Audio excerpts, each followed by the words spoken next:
And most of you will be unsuccessful, not because you can't do it or you don't have it in you. Most of you will be unsuccessful because you can't outlast your old you long enough to get to your new you. You're smart enough, you have every opportunity. You may not have resources, but you're resourceful. Like you can figure it out. And you do figure it out. When things actually matter to you, you find the money, you find the opportunity, you find whoever you need to talk to put you in the right position to get what you want when things actually matter to you. But what happens is you slowly but surely allow your time to start leaking, you allow your attention to start leaking, you allow your disciplined habits to start breaking down, and your old habits that got you to where you are to take over instead of continuing the habits that will get you to who and where you want to be.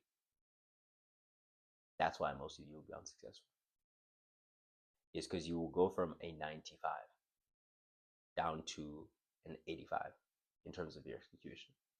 And the difference between an 85 and a 95 is only 10%. But the difference between a 95 and a 100 is only 5%. And so it's about holding the line. It's about when you get yourself to the point where you're like, man, I'm actually 95% to the habits that I ought to have. That lost 5% is going to be a dogfight, but it's a fight that you have to fight. Like you have to hold the fort. You have to put the shields up, have the men put the shields up and just dig those things into the ground and then unify it. Up, boom, move forward. That's a 0.1%, 0.1%. So now you're 95.01 to the goal. And you have to fight for that lost 5% inch by inch. And we never get there. I don't think anyone is truly 100% focused and dedicated to what they do, because you die if you're 100% focused. Because focus it would mean you're like that's the only thing that you do. Like whatever you do is the only thing that you do, like on earth, like in existence. The only thing you do is your mission, is your goal, and the pursuit of it would be the only thing that you do. You would eat, you wouldn't sleep, you wouldn't talk, you would. It's all I do is this. That's 100% focus, and that's a very dangerous place to be. So about 95 and pushing. You want to be 95 and pushing.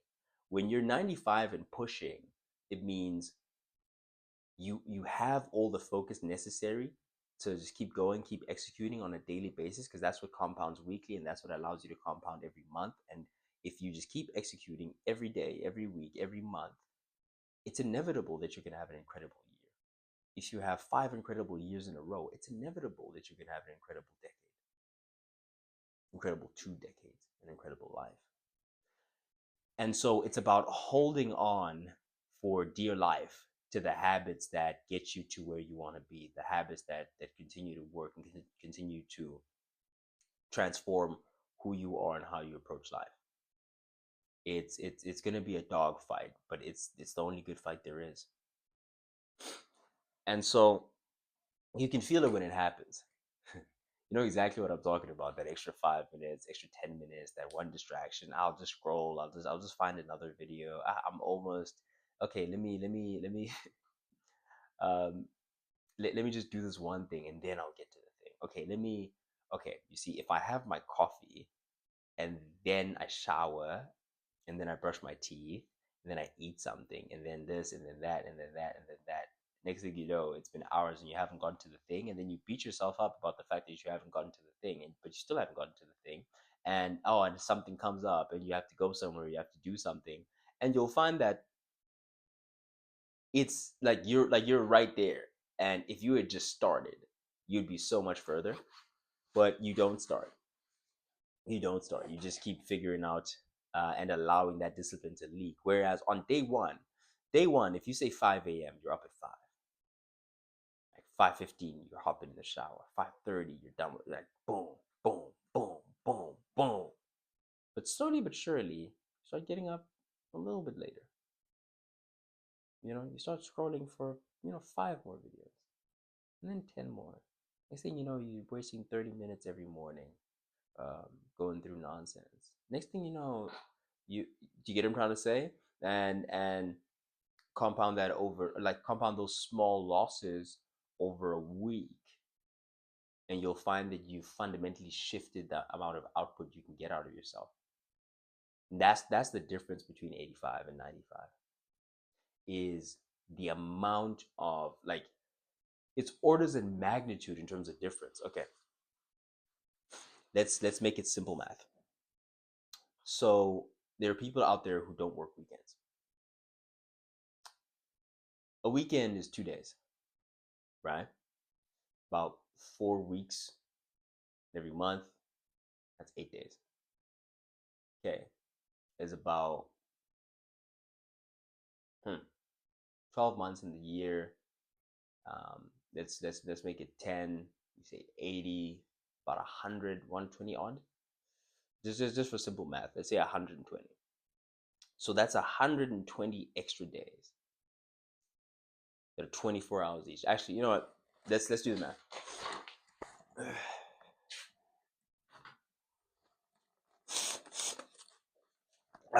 Let's actually do this, because I feel like it's worth thinking about, because people don't really think about that.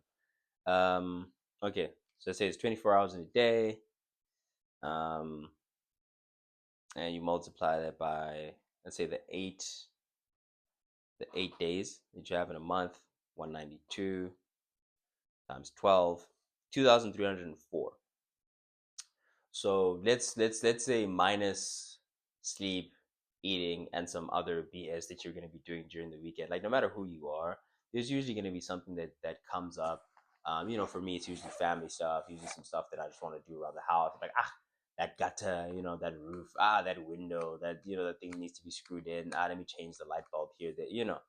Those little things come up, and we're assuming that you're completely focused, right? Besides that, say there's about 2,000 hours that you can spend genuinely doing something productive and moving forward. Say there's the odd moment where you lapse and you lag off. Say there's 1,900 hours that you're actually focused in doing work. 1,800. That's 1,800 additional hours in the year when I'm doing what I'm supposed to do. Like that, that's ridiculous.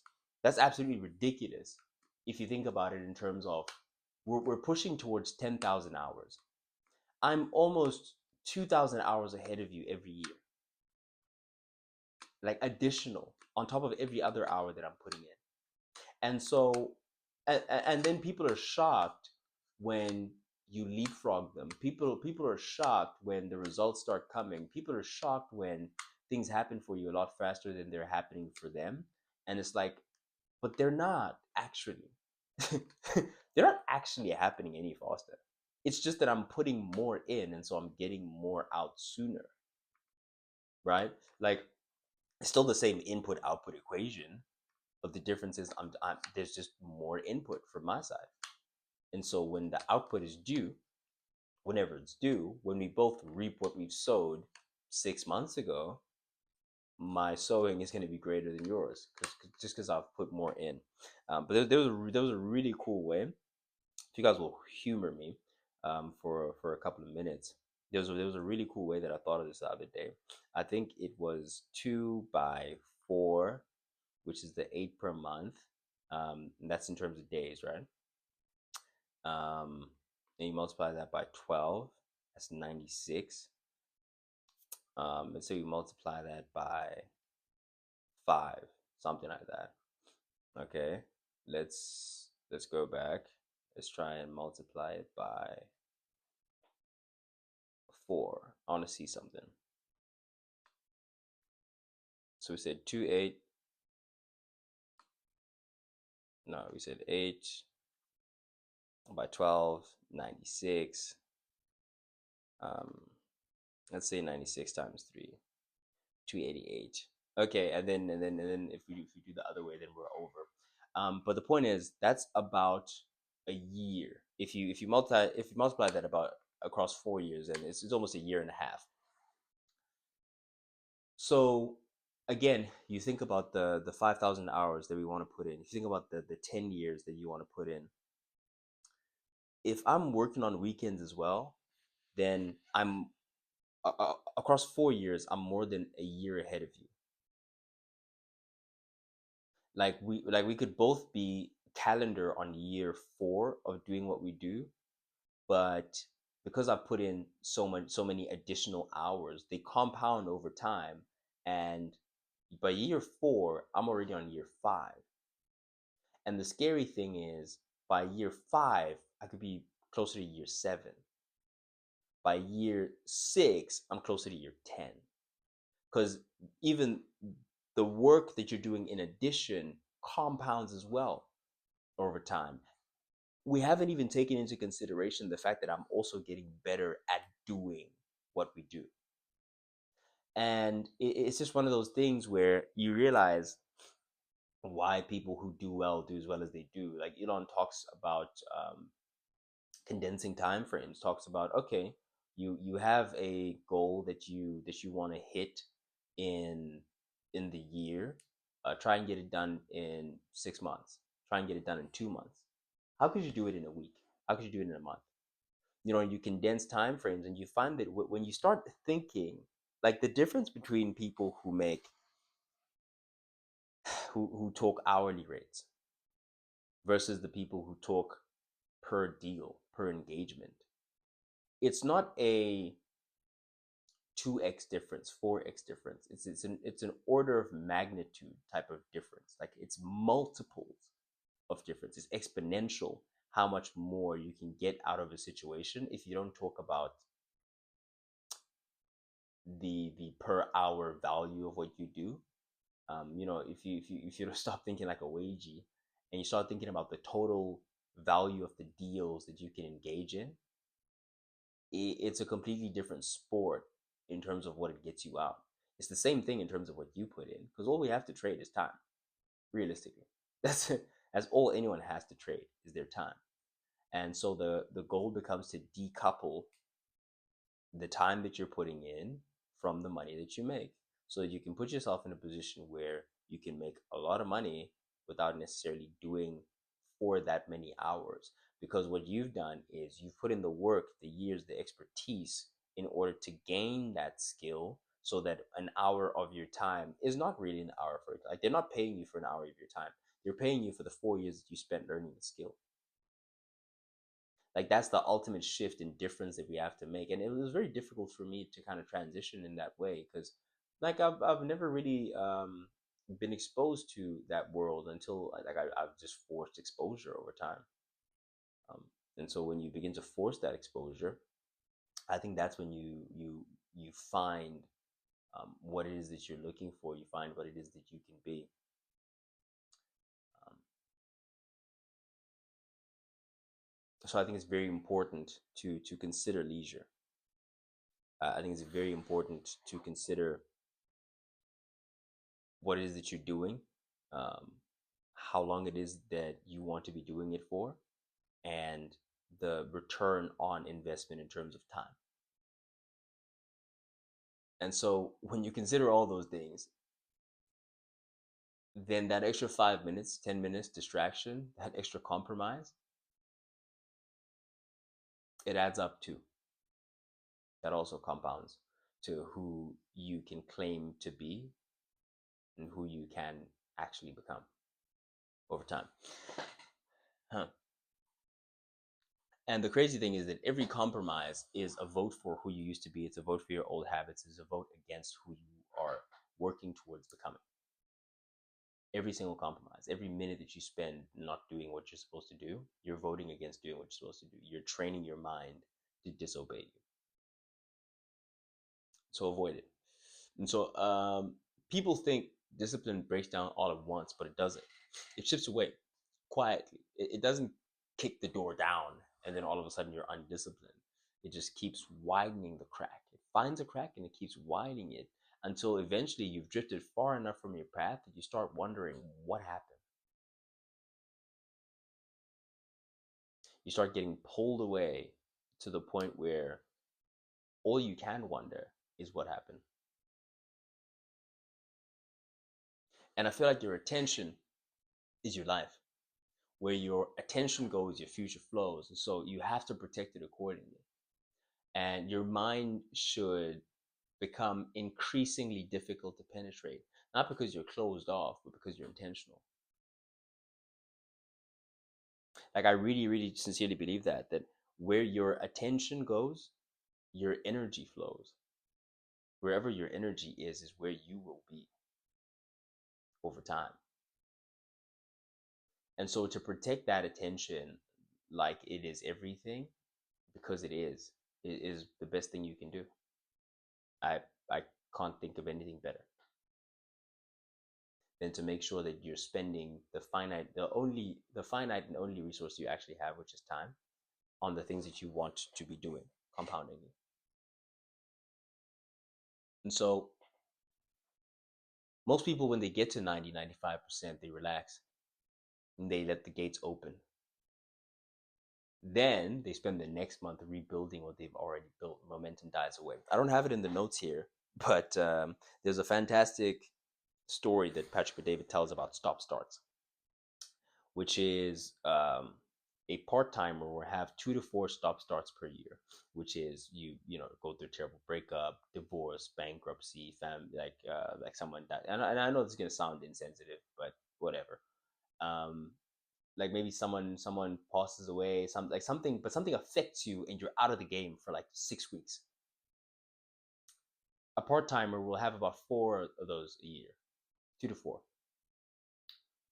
A full timer will have about 2 of those per year.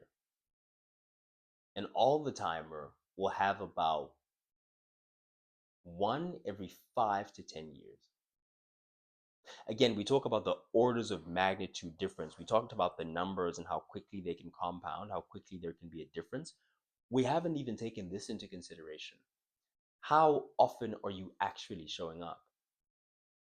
And what are you doing when you do show up? How it like are you compounding work, or are you just sitting at the office scrolling TikTok? What are you actually doing with that time? How focused are you during that time? And how many stop starts? Like, how much momentum do you have going into this thing, and how much momentum are you allowing to compound over time? Because that's the ultimate thing that you're trying to do, right? Is you're trying to compound momentum, meaning you're trying to stack wins. Like, it's like one win, okay, boom, okay, time crowd, and you're searching for the next one, next one, next one, next one. You're pushing, you're just pushing, you just keep doing it, you're showing up, boom, another win, okay, boom, that shifts again um the way the marketplace perceives you. You keep going, you keep going, boom, another unlock. Okay. So when you are an all the timer and you continuously show up over time and you keep compounding and stacking those wins, you become unstoppable. You really truly become unstoppable. Because how can they stop you? Realistically, like, what can be done to stop someone like that, to stop someone who doesn't have quit in them? Stop someone who doesn't have a stop button, an off button. Regardless of circumstances, times are bad, they keep going. Times are good, they keep going. Things are just stale. Nothing's changing. Things are stagnant. They keep going. Because that's how you change your physique. That's how you change your finances. That's how you change your life. You'll go to the gym and nothing will look like it's happening. It'll look like literally nothing is going on. But you keep going and you keep going. You lose strength, you keep going. You're gaining body fat, you keep going. You're losing body fat, you keep going. Yeah. And what you'll find eventually is you'll build a very concrete, rock hard physique. And that will be a result of just the hours of labor that you put in, period. That will just be the compounding effect of every time you broke down and built the muscle back up. And so, in that same way, like financially, your business, your social media, like whether things are going up, keep showing up. Things are going down, keep showing up. Things are not going anywhere, just keep showing up. And the results are a lagging indicator, not a leading one. The leading indicator is how you show up continuously to the process itself. And so you begin to build momentum by continually showing up regardless of what's going on. And remember that this isn't forever. I feel like that's very, very important, man. Very important that I put that in the notes. This isn't forever, and that's important. Because people hear things like this and they say, damn, I I don't think that's a lifestyle that I want to live. I don't think that's the way that I want to continually show up for the rest of my life. But here's the thing: the thing is, it's seasonal. Like, yeah, I talk about a decade, I talk about 2 decades, but that might be my timeline. Like, I might want to do this forever, but you don't necessarily have to. Like, if you want to make a million, bro, a million. If you lock in for a year, you can make a million. I swear it down. And I know that I shouldn't be talking about these types of things yet, and I will refrain from it in future. But I feel like it's very important that people understand this and frame it this way. If I asked you what are the percentage chances that you would be able to make a million by the end of the year, what would you say? Probably 0%, 2%, 5%. Like, nah, not a chance. Like, not really. Realistically, there's not really a chance I'm gonna make a million. Okay, if I told you to make a million by the end of the year, or everyone you love dies, what are the chances that you make a million?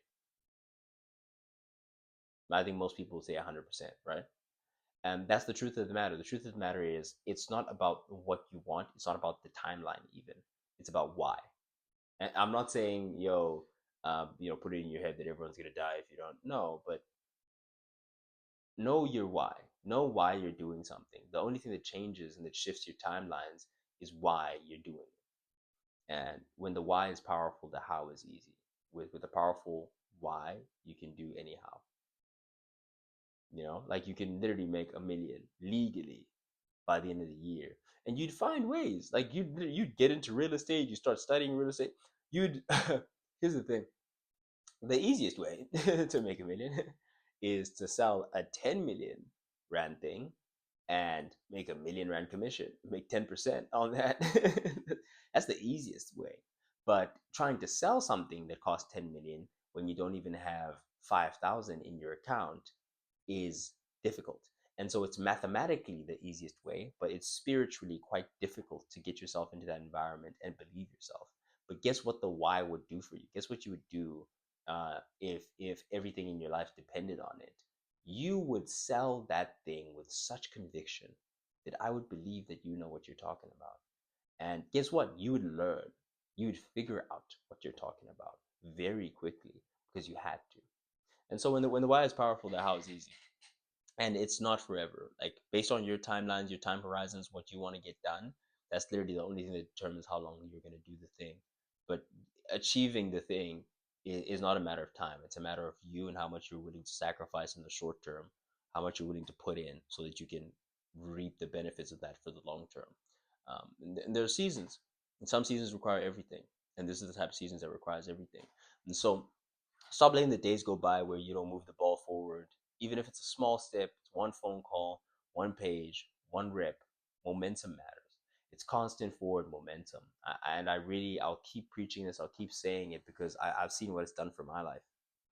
Just showing up every day. Really, just like really, literally just showing up. Like, just, it's so simple. It's so easy to say, right? It's such a simple, basic concept, but people don't do it. People don't, like, ask yourself, like, what have you showed up for and done every single day? Like, what, if anything, do you do every single day? Do you do anything every single day? Do you get what I'm trying to say? And then you again, you realize, you do the math, and you're like, okay, wait, so this guy's doing the thing that he is trying to build up and compound every single day, including weekends. You do the math on it, and you realize, like, oh, no wonder this guy crushes. No wonder he wins, because he's taking things and time and energy away from other things that I'm putting time and energy into, and that's what allows him to compound this quickly and this effectively. And so it matters. It matters. It matters to keep stacking that compounding. And the goal isn't perfection.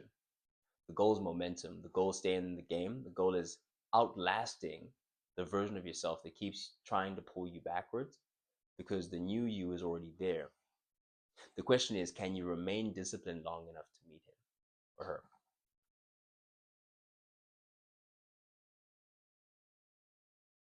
And even after hearing this, very few people will be at the end of this video.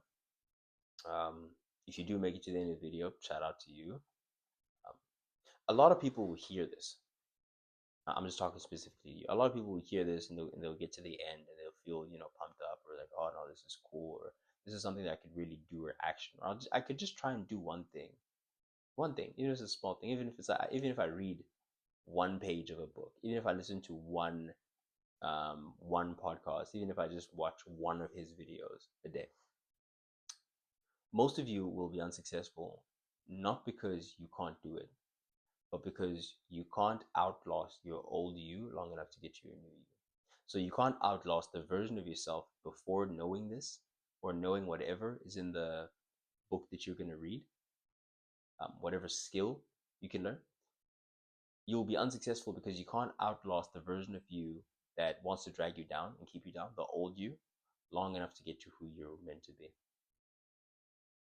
Don't allow that to be you. If you're an entrepreneur, Legacy Africa, link in the description down below, especially if you're a marketer in Port Elizabeth. I'm building a team. If you're not an entrepreneur, still got to the end of the video, I appreciate you. Please subscribe, helps a lot. I appreciate it. Sage, standing on business. Signing out.